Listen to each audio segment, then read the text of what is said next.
부활주일입니다. 예수님께서 죽음을 이기시고 부활하셨습니다. 죽음을 죽이신 분이십니다. 죽음이 더 이상 예수님에게는 무가치한 것이 된 놀라운 사실입니다. 이 부활하신 주님을 우리가 기억하고 오늘 여러분이 이 부활주일 예배에 좀 함께하고 있습니다.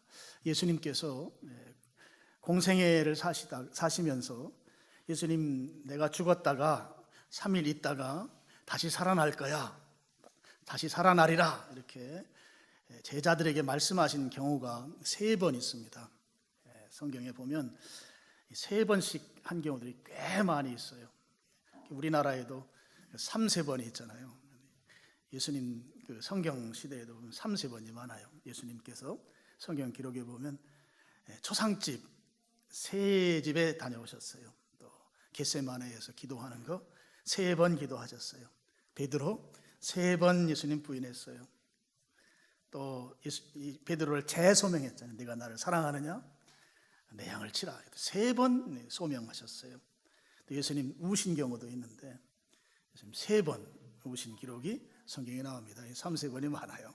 예수님께서 내가 죽었다가 다시 3일 있다 살아날 거야 말씀하신 경우가 3번 있는데, 성경 구절만 좀 한번 잠깐 살펴보고 부활 이야기 좀 나누겠습니다. 예수님께서 첫 번째 말씀하신 것은 이제 마태복음 16장 21절인데요. 이제 빌립보라고 하는 지역, 그곳에 가셔서 베드로에게 너희는 나를 누구라 하느냐 그랬을 때 베드로가 주는 그리스도시요 살아계신 하나님이십니다. 그렇게 신앙 고백했죠. 그 신앙 고백을 들으시고 예수님께서 내가 죽었다 다시 살아나야 된다고 하는 말씀을 하세요. 그 구절입니다. 우리 스크린 보시고 같이 읽어보겠습니다. 시작. 장로들과 대제사장들과 서기관들에게 많은 고난을 받고 죽임을 당하고 제3일에 살아나야 할 것을 제자들에게 비로소 나타내시니, 그 다음에 이제 갈릴리에 오셔서 또 제자들에게 또 말씀하시는 내용이 마태복음 17장 21, 23절입니다. 여기도 한번 같이 읽어보겠습니다. 시작. 인자야 장차 사람들의 손에 넘겨져 죽임을 당하고 제3일에 살아나리라 하시니 제자들이 매우 근심하더라. 마지막 3번째는 이제 유대 지경으로 오셔서 예루살렘을 향하여 가시다가 또 말씀을 한번 더 하십니다. 마태복음 20장 18, 19절입니다. 또 같이 읽어보겠습니다. 보라, 우리가 예루살렘으로 올라가는 인자가 대제사장들과 서기관들에게 넘겨지매 그들이 죽이기로 결의하고 이방인에게 넘겨주어 그를 조롱하며 채찍질하며 십자가에 못 박히게 할 것이나 제3일에 살아나리라. 예수님께서 죽으시기 전에 제자들에게 3번 말씀하신 그대로 예수님 3일 만에 부활하셨습니다. 살아나셨습니다. 예수님 왜 죽으셨나요? 죽어야만 부활이 있습니다. 죽은 이유, 죽은 근거는 우리를 구원하시기 위함입니다. 그냥 두면 영원한 지옥에서 영원히 고생할 것, 하나님과 분리된 그 삶이라고 하는 것이 형언할 수 없을 만큼 큰 고통스러운 삶에서 우리를 구원하시기 위해서 예수님이 죽어주신 것이죠. 그 죽음의 배경에는 이루 형언할 수 없는 그 극진한 우리를 향한 사랑이 있습니다.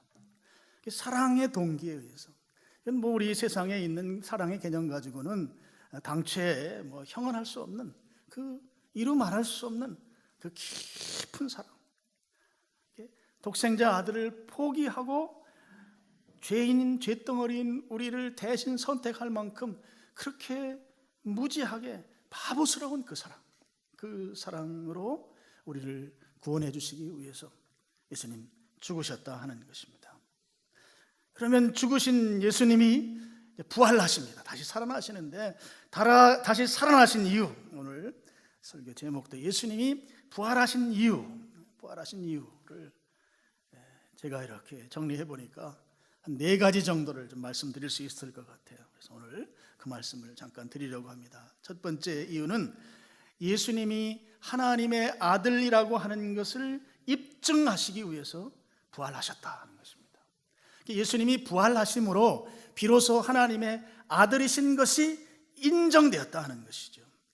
로마서 1장 3절과 4절 말씀을 스크린 보시고 우리 같이 또 한번 읽어보겠습니다. 시작. 그에 관하여 말하면 육신으로는 다윗의 혈통에서 나셨고 성결의 영으로는 죽은 자들 가운데서 부활하사 능력으로 하나님의 아들로 선포되셨으니 곧 우리 주 예수 그리스도시니라. 여기 지금 3절과 4절을 함께 연결해서 이렇게 기록해 놨는데요. 중간에 성결의 영으로는 두 번째 줄에 거기부터가 4절입니다. 3절과 4절은 이렇게 대조해서 우리가 생각할 수 있도록 성경이 그렇게 기록이 되어 있어요. 3절에 보면 육신이라는 단어가 나오고 다윗의 혈통이라는 단어가 나와요. 육신 다윗의 혈통이라고 하는 것은 우리 세상이 돌아가는 그런 하나의 이치를 말하는 것입니다. 세상의 이 원리, 세상의 이치는 육신의 혈통을 따라서 자녀가 태어나고 손주가 태어나고 또 그 다음 후손들이 쭉 태어나는 것이죠. 예수님이 육신으로는 다윗의 혈통, 다윗의 아들이다 하는 것이에요. 그런데 그 다음에 4절에 성결의 영으로는 그렇게 하고 뒤에 조금 넘어가면 하나님의 아들로 선포되셨으니 이렇게 나와요. 성결의 영이라고 하는 것은 육신이라고 하는 우리 하나의 그 세상의 이치가 있다면 성결의 영이라고 하는 어떤 영적인 원리, 영적인 이치가 있다는 거거든요. 예수님께 있어서 두 측면의 적용이 있는데 이 영적인 측면에서 이 적용으로 보면 예수님은 누구인가 하면 하나님의 아들이시다라는 거예요. 육신으로는 다윗의 아들이고 영적 성결의 영으로 표현하는 이 영적인 원리로 보면 하나님의 아들이다 하는 것입니다. 그래서 예수님은 우리 인간이 가진 전 속성을 예수님 다 가지고 계시고요, 동시에 하나님이 가지고 계신 하나님의 속성을 예수님 다 가지고 계신 분이시다. 우리가 도무지 가늠할 수 없는 분이신 거죠. 하나님이실 때에만 비로소 예수님이 그런 분이시라고 우리가 말할 수 있는, 우리의 계산이나 우리의 상식으로는 도무지 예수님이라는 분을 이해할 수 없는 불가사의한 분이신 것이죠. 하나님이시면서 100% 하나님이시면서 100% 인간이신 그분, 바로 예수님이라는 거예요. 그래서 3절과 4절은 그런 대조 속에서 다윗의 혈통에서 났으니 완전한 인간이요 하나님의 혈통에서 났으니 온전한 하나님의 아들입니다. 예수님은 그래서 인성과 신성을 동시에 만족시키는 분이시다, 이렇게 표현하는 것이죠. 그런데 중요한 것은 그럼 하나님의 아들이라고 하는 것을 어떻게 하느냐 하는 거예요. 그래서 여기 로마서 다시 보여주세요. 1장 3절 4절에 보면 하나님의 아들이신 것을 알 수 있는 그 하나의 이유는 중간에 나오는 대로 오직 죽음에서 다시 살아나신 부활의 능력으로만 알 수 있다는 것입니다. 부활하신 것이 하나님의 아들인 것을 입증한다 하는 것입니다. 여러분, 우리 인간은 결코 해결 못하는 문제가 하나 있어요. 죽음의 문제입니다. 우리 육신적으로 호흡이 멎는 것도 아무리 현대의학의 할아버지가 여기에 가담하더라도 조금 연장을 할 수 있을지 모르지만 죽는다가 동그라미예요. 누구도 예외가 없습니다. 이 죽음 문제도 인간이 해결할 수 없어요. 그 다음에 죽음 이후에 그 다음 세상이 있다고 하는 것을 인정한다면 그 다음 세상의 문제는 더더욱 해결할 수가 없어요. 인간이 안고 있는 절대 극복할 수 없는 문제, 죽음의 문제, 그 다음에 지옥의 문제입니다. 그런데 예수님께서 이 죽음의 문제, 지옥의 문제를 예수님이 다 해결해 주셨다는 것이에요. 부활이라고 하는 것은 바로 그것을 말하는 것입니다. 부활은 죽음을 죽여버린 거예요. 죽음을 사망시킨 것이에요. 더 이상 죽음은 부활 앞에 무용지물한 것이에요. 예수님이 그걸 하셨다는 것입니다. 그래서 예수님께서 부활하셨다고 하는 이 사실이 무엇을 입증하는가 하면 바로 하나님의 아들이시다는 것이죠. 하나님은 영원하신 분이세요. 영존하시는 분이세요. 그 영존성을 부활하심으로 비로소 입증하셨다는 거예요. 그래서 여러분, 우리가 부활을 믿지 못한다고 하면, 예수님께서 부활하신 것을 우리가 부활하지 못했다고 하면, 그 예수님은 그야말로 하나님의 아들이신 것을 우리가 동의할 수 없는 상황이 되는 것이죠. 예수님 공생의 기간 동안에 바리새인들하고 이 문제 가지고 엄청나게 싸우셨어요. 예수님은 내가 하늘에서 왔다, 하나님 아들이다, 내 고향은 하늘이다, 내가 바로 하나님 아들이다. 바리새인들은 저 양반이 무슨 얘기를 저렇게 험하게 하나, 하나님의 아들이라니 저 신성모독이다. 결국 예수님 십자가에 못 박게 된 원인도 거기에 있잖아요. 근데 그런 아주 공생의 기간 동안 바리새인들하고 아주 징글징글하게 논쟁하고 싸우고 그 결과가 이제 죽으셨는데, 이제 하나님의 아들이신 것을 이제 만천하에 입증하셔야 되는데, 그 입증이라고 하는 것이 반드시 살아나심으로 인해서 그 입증이 가능하다 하는 것입니다. 그래서 예수님께서 부활하셨습니다. 다시 살아나셨다고요. 여러분에게 이 감격이 있기를 축복합니다.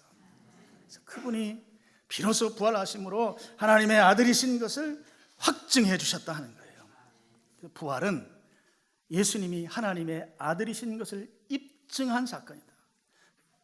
부활하셔야만 하나님의 아들이 될 수 있다. 두 번째는 예수님의 부활이 내 대신 죽어주신 증거가 되는 것이다. 죄인 대신 죽어주신 것이 입증되려면 반드시 부활해야 된다. 죄인 대신 죽어주신 것이 확실하려면 부활해야만 비로소 확실하다 하는 것입니다. 만일에 예수님께서 내 대신 죽어주신다고 하고 죽으셨어요. 근데 이제 죽었는데 내가 생각할 때, 저분이 죽은 거 참 나 대신 죽는다고 하고 죽었는데, 혹시 본인 스스로를 위해서 죽은 게 아닐까? 죽었으면 그 죽은 것에 대해서 내가 확신을 할 수 있어야 되는데 내가 확신할 수 없단 말이죠. 죽고 나서 다시 살아나지 않으면 말입니다. 여러분, 이게 무슨 말씀인가 하면, 죄의 값은 사망이라 해요. 로마서 6장 23절에 나와요. 죄라고 하는 것은 반드시 사망이라고 하는 것을 통해서만 해결이 된다는 거예요. 죄는 죽어야만 해결됩니다. 사망해야만 해결되는 거예요. 그게 죄의 값이에요. 그 죄를 나에게서 사가려면 사망이라는 것을 주고 사가야 되는 거예요. 죽어야 되는 것이죠. 그래서 우리는 죽어야 합니다. 왜? 죄 때문에요. 죄인이니까. 근데 우리의 목숨이 하나예요. 그래서 이 목숨은 반드시 죽어야만 이 문제가 해결된다 하는 것이죠. 그런데 이 죄값을 누군가가 와서 대신 치러주겠대요. 자기가 죽어주겠다는 거예요. 그렇게 말하고 죽었어요. 너무나 감사해요. 이런 희생이 어디 있어요? 이런 은혜가 어디 있어요? 그런데 살아나지 못했어요. 그러면 이 목숨이라고 하는 게 하나뿐이잖아요. 이 하나뿐인 이 목숨을 본인의 죄값으로 죽은 거 아닐까? 자기 몫으로 죽은 거. 그럼 자기 몫은 어떻게 하지? 내 대신 죽었다는데. 이것이 인정받지 못하는 상황이라 하는 것입니다. 목숨이 두 개라면 모르겠어요. 하나는 너 주고 하나는 내 몫으로 죽을게. 그런다면은 동의가 될지 모르지만 우리의 생명은 하나입니다. 예전에 식당에 갔는데 누가 신발을 신고 가버렸어요. 그래서 이제 제가 그런 게 아니고 아는 친구가 막 난리가 났어요. 내 신발 이거 금강 건데 누가 신고 가버렸다고. 산 지도 얼마 안 됐는데 막 난리를 치니까 옆에 있던 친구가 뭐라고 하는가 하면, 야, 내 거 신고 가. 그 신발을 찾던 친구가, 야, 그럼 너는? 그 다음에 이제 아무 말도 못하는 거예요. 그 옆에 있다가, 야, 맨발로 가야지 그러면. 내 몫으로 죽은 것이 아니려면 반드시 살아나야 합니다. 내 신발을 남에게 줬을 때는 나에게 또 다른 신발이 있어야만 준 것이 비로소 의미가 있는 것이다 하는 거죠. 누군가는 맨발로 가야 되는 상황, 예수님께서 살아나지 않으면 아무리 그럴듯한 이유를 댄다고 할지라도 대신 죽어준 것이 인정될 수 없다 하는 것이죠. 그렇기 때문에 반드시 살아나셔야 한다 하는 것입니다. 오늘 본문이 그걸 말해줘요. 고린도전서 15장 17절 한번 보세요. 그리스도께서 다시 살아나신 일이 없으면 너희의 믿음도 헛되고 너희가 여전히 죄 가운데 있을 것이요, 예수님이 다시 살아나지 못했으면, 예수님이 부활하시지 못했으면 여전히 너희는 죄 가운데 있다는 거예요. 죄가 해결되지 않는다는 것입니다. 죄가 해결되지 않으면 영생하지 못해요. 영원히 죽을 수밖에 없어요. 예수님께서 부활하셨을 때에만 내 죄값이 해결된 것이지, 부활하시지 못하시면, 다시 살아나시지 못하시면 우리가 믿는 믿음도 헛된 것이고 여전히 죄 가운데 있다, 지옥 간다는 거예요. 부활하셔야만 내 대신 죽어주신 확증이 된다는 거예요. 그래서 부활하셔야 합니다. 세 번째로 부활의 이유는 성도들을 부활시키기 위함입니다. 여러분, 고린도전서 15장 20절 그 밑에 구절 한 구절 같이 한번 읽어보겠습니다. 20절입니다. 시작. 너는 죽은 자 가운데서 다시 살아나사 잠자는 자들의 첫 열매가 되셨도다. 21절 사망이 한 사람으로 말미암았으니 죽은 자의 부활도 한 사람으로 말미암는도다. 22절 아담 안에서 모든 죽은 사람이 죽은 것 같이 그리스도 안에서 모든 사람이 삶을 얻으리라. 23절 같이 읽습니다. 그러나 각기 자기 차례대로 먼저는 첫 열매인 그리스도요, 다음에는 그가 강림하실 때에 그리스도에게 속한 자요. 여기에 예수님이 부활하신 것을 첫 열매라고 이렇게 표현하고 있어요. 20절에 보면 다시 살아나사 잠자는 자들의 첫 열매가 됐다. 성경이 잠잔다고 하는 표현은 신자들의 죽음을 말해요. 예수님을 그리스도로 믿고 있는 그리스도인 된 자들의 죽음을 잠잔다 그래요. 잔다는 것은 다시 깰 때가 있다고 하는 것을 전제한 표현입니다. 부활한다는 것이죠. 예수님이 죽으셨다가 다시 살아나신 것이 죽은 자들, 잠자는 자들의 첫 열매이다, 이렇게 말씀하고 있습니다. 이것은 유대인들의 그 절기를 염두에 둔 표현인데요. 유대인들은 큰 명절은 3개가 있어요. 지금 우리가 오늘 부활주일이잖아요. 지금 이때쯤에서 있는 절기가 유월절과 무교절입니다. 같이 붙어 있어요. 유월절은 하루이고 그 다음에 이 하루가 지나서 일주일간을 무교절이라고 불러요. 그래서 이 맞자라고 하는 그런 이 누룩 없는 빵을 먹으면서 한 주간을 지냅니다. 이 한 주간 중에 무교절 첫날이에요. 첫날. 무교절 일주일인데 일주일 중에 첫날이니까 안식일 다음 날이니까 주일이에요. 요즘 요일로 따지면 주일날 그들이 어떤 제사를 드리는가 하면 첫 열매의 제사를 드려요. 첫 열매의 제사. 10월, 11월 이쯤에 씨앗을 뿌립니다. 씨를 뿌리고, 그리고 그때쯤 비가 많이 와요. 그래서 겨울이 거기는 우기예요. 그리고 이제 봄이 됐을 때, 그 6월절 무교절쯤 됐을 때 이제 곡식 농사, 특별히 보리 농사를 해요. 그래서 그 팔레스타인 지역에서 처음 열매를 거둔 그 곡식을 이 무교절 첫날 하나님께 드리는 거예요. 근데 그 팔레스타인 지역이 이제 남북으로 좀 길게 이렇게 되어 있는데요. 북쪽 지역에서 추수를 합니다. 북쪽 지역에 있는 그 농사 지은 것을 가져다가 예루살렘 성전에서 이제 제물로 드리는 거예요. 단으로 해가지고 보리 추수를 먼저 합니다. 그다음에 밀추수하고요. 그 지역이 어디인가 하면 그 요단강 근처에 그 게네사렛 평원이라고 하는 평야가 있어요. 우리나라처럼 호남 평야나 이런 것처럼 크지는 않습니다. 제가 사진을 찍은 걸 보여드릴게요. 저 왼쪽 위쪽에 있는 것이 갈릴리 호수이고요. 굉장히 물이 풍부하다고 하는 걸 알 수 있어요. 뭐 최근의 사진이니까 뭐 최근 것으로는 좀 그렇겠죠. 이 예수님 시대나 그 이전 시대와는 좀 비교하기가 그렇습니다만 어쨌든 농사가 잘 되는 지역입니다. 갈릴리 호수 지역. 좀 조금 더 지난 추수한 때 사진을 하나 더 보여주세요. 그 오른쪽에 있는 것이 바로 갈릴리 호수이고 왼쪽에 이제 농사 짓는 농촌의 그 풍경인데요. 이 팔레스타인 지역에서 제일 먼저 농사를 짓는 지역이 바로 이제 추수를 하는 지역이 바로 저 게네사렛 평야입니다. 근데 그곳에서 이제 곡식을 이제 농사해서 예루살렘 성전으로 가지고 오는 것이죠. 그래서 여러분, 이 첫 열매를 주님께 드리는 게 굉장히 중요해요. 첫 열매를 주님 앞에 드립니다. 그리고 이제 농사가 쭉 우이 지방에서부터 서서히 농사를 다 지어서 농사가 다 마무리, 밀농사가 조금 늦게 추수를 해요. 밀농사까지 다 마무리 짓는 게 한 50일 걸려요. 그래서 오순절 또는 77절이라고 하는 그 절기는 무엇을 말하는가 하면 곡식 농사 다 짓고 하나님이 이렇게 은혜 주셔서 우리 농사 잘 졌습니다, 풍년입니다, 감사합니다 하는 이 곡식 추수 감사 주일이에요. 그게 오순절이에요.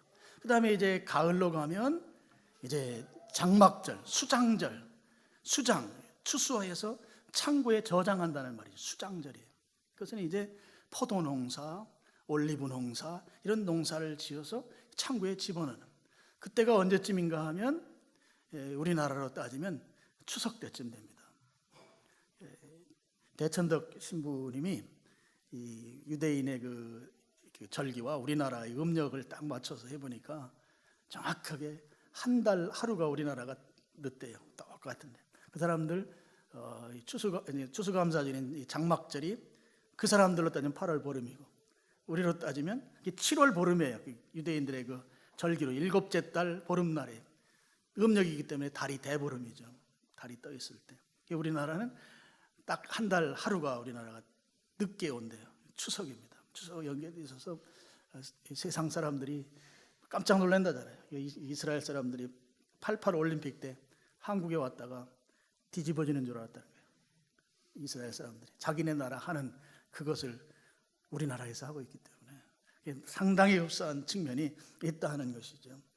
어쨌든 처음 농사, 예수님이 첫 열매로 드려지는 그 첫 열매라는 거죠. 지금 20절에 그러나 이제 그리스도께서 죽은 자 가운데서 다시 살아나사 잠자는 자들의 첫 열매가 됐다 하는 거죠. 그러면 팔레스타인이라고 하는 그 지역이 우리 동네에서부터 농사가 시작돼서, 우리나라 같으면 저기 전라도부터 시작해서 쭉 올라오잖아요. 그것처럼 우리 동네에서 시작해서 쭉 내려오는데 두 번째 열매, 세 번째 열매, 네 번째 추수, 이 추수가 계속 된다고 하는 그 전제로 예수님이 첫 열매라는 거예요.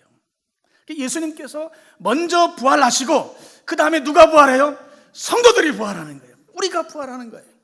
그래서 예수님께서 부활하신 이유는 첫 열매로서 특별히 성도의 그 다음 부활을 확실하게 해주시는 그런 사인이다 하는 것입니다. 그래서 우리는 예수님 부활하셨기 때문에 그분이 첫 열매이시니까 우리는 두 번째 열매잖아요. 그래서 우리는 그 다음에 부활할 겁니다. 근데 여러분 성경에 23절을 보시면 그러나 각각 자기 차례대로 되리니 먼저는 첫 열매인 그리스도요, 다음에는 그가, 두 번째 언제 추수하는가 하면 그가 강림하실 때에 그리스도에게 속한 자요. 강림한다는 말은 예수님의 재림을 말합니다. 예수님 다시 오실 때, 그때 두 번째 추수가 일어나는 거예요. 잠자는 자들, 예수님 믿다가 죽은 자들이 이제 다시 살아나는 놀라운 역사, 이 땅에서 있었 본 적이 없는 그런 어마어마한 역사들이 이 땅에서 일어날 것입니다. 근데 가끔 지금도 부활하네 어쩌네 하는 사람들 이야기는 성경과 다 잘못된 것이에요. 그런데 우리가 속으면 되지 않아요. 두 번째 열매는 주님이 강림하실 때, 주님 재림하실 때 성도들이 다 무덤을 열고 나오는 줄로 믿으시길 바랍니다. 여기에 우리도 동일하게 그 부활의 열매를 두 번째 열매로서 우리에게 부활이 주어진다고 하는 것을 여러분이 믿으시기를 축원합니다. 마지막 네 번째는 예수님께서 부활하셔서 예수님도 영광을 받으셔야 하기 때문에 부활하셔야 합니다. 예수님은 죽기까지 낮아지셨어요. 근데 그분이 그냥 낮아지신 거로 끝나는 것이 아니라 높임 받으셔야 돼요. 영광 받으셔야 돼요. 영광 받으시려면 당연히 부활해야 하는 것이죠. 누가복음 24장 25, 26절 한번 보시죠. 우리 같이 읽어보겠습니다. 이르시되 미련하고 선지자들이 말한 모든 것을 마음에 더디 있는 자들이요. 지금 예수님의 제자들이 예수님 부활한 걸 모르고 엠마오로 가는 중에 그때 예수님이 옆에 나타나서 하신 말씀이거든요. 야, 너 미련하다. 그 다음에 마음에 더디 믿는다. 왜 이렇게 둔하냐? 이런 거죠. 좀 예수님께서 조금 혼내는 거예요. 지금 사실은 미련하고, 야, 선지자들이 이미 얼마나 예언했는가, 근데 왜 그거 둔하게 믿질 못하느냐. 26절 또 읽겠습니다. 그리스도가 이런 고난을 받고 자기의 영광에 들어가야 할 것이 아니냐 하시고, 예수님 부활한 것 당연하다 하는 거예요.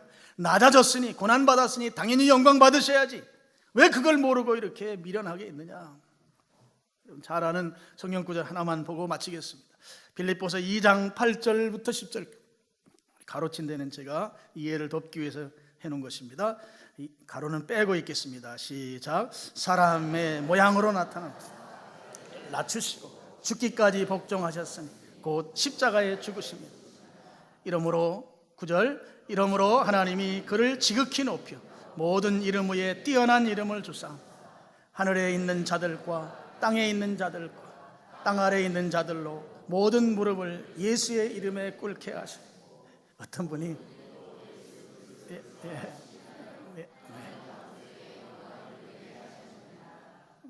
제가 일부 예배 때 10절까지만 이걸 적어놔가지고 내가 11절을 적어 스크린 안 보고 읽었거든요. 그랬더니 일부 예배 하신 분이 11절에 써놨어요. 저는 없을 걸로 알고 다음 얘기를 지금 하려고 했던 거예요. 어떤 분이 써놓은 글을 보니까 10절을 보면 하늘에 있는 자들과 땅에 있는 자들과 땅 아래에 있는 자들, 예수님이 완벽하다는 거예요. 왜 완벽하냐면 비행기 타고 가는 사람, 그 다음에 땅에 있는 사람들, 또 지하철 공사하느라고 지하에 있는 사람들, 또 라스베가스 같은 데 가보면요, 거지들이 다 땅속에 있대요. 그래서 그 사람들까지 다 경배받으려고 성경 왜 이렇게 정확하게 써놨냐는 거예요. 하늘에 있는 자들, 땅에 있는 자들, 땅 아래에 있는 자들. 물론 그런 의미도 있겠지만, 지금 주님 품에 간 사람들, 이 땅에 살고 있는 우리들, 또 땅 아래에 있는 자들은 음부에 있는 자들까지 주님 이름 앞에 다 굴복시킨다. 무릎 꿇게 만든다. 주님이 죽기까지, 십자가에 죽으시는 데까지 낮아지셨으니 당연히 부활하셔서 영광을 받으셔야 한다는 것입니다. 모든 피조물로부터 주로 고백받으셔야 한다는 것이에요. 그래서 부활하셔야 한다는 것입니다. 결론입니다. 15장 19절입니다. 만일 그리스도 안에서 우리가 바라는 것이 다만 이 세상의 삶뿐이면 모든 사람 가운데 우리가 더욱 불쌍한 자이리라. 예수님의 부활이 없으면 가장 불쌍한 사람이 저와 여러분이다. 동의하십니까? 왜 그런가 하면 부활의 이유를 몇 가지 말씀드렸잖아요. 만약에 예수님이 하나님의 아들이 아니고 그냥 다윗의 혈통을 따르는 다윗의 자녀라면 그 유대인, 우리하고 별로 관계도 없고, 여러분 유대인들이 똑똑할까요? 우리 한민족이 똑똑할까요? 우리가 훨씬 똑똑합니다. 그 사람들 멍청해요. 근데 왜 이렇게 그 노벨상을 많이 타는가 보니까 성경을 공부해서 그래요. 기본적인 바탕 우리가 훨씬 똑똑해요. 이게 그냥 제가 하는 말이 아니라 똑똑하잖아요. 얼마나 똑똑합니까? 다 이게 통계로 나와 있는 거예요. 세계에서 제일 똑똑한 민족이 누구요? 우리 민족이에요. 오늘 점심 맛있게 드세요. 근데 그 못 배운 나라의 그 가난한 사람, 그것도 아버지가 없는 사람, 없다고 말하는 사람, 그 사람을 믿어야 된다고 하니 얼마나 세상에 불쌍한 사람이야. 사람의 아들인데 그것도 좀 괜찮은 사람. 요즘 뭐 괜찮은 사람이 박보검인가 뭐 그렇다고 그러더라고요. 그런 사람이나 같으면 그래도 조금이나 관심이나 가질 수 있겠죠. 근데 이건 도무지 답이 안 나오는 사람이에요. 하나님의 아들이 아니면 그야말로 불쌍하단 말이에요. 예수님 믿는 사람들이. 우리나라에 진짜 불쌍한 사람들이 있더라고요. 진돗개를 섬기는 사람이 있다네요.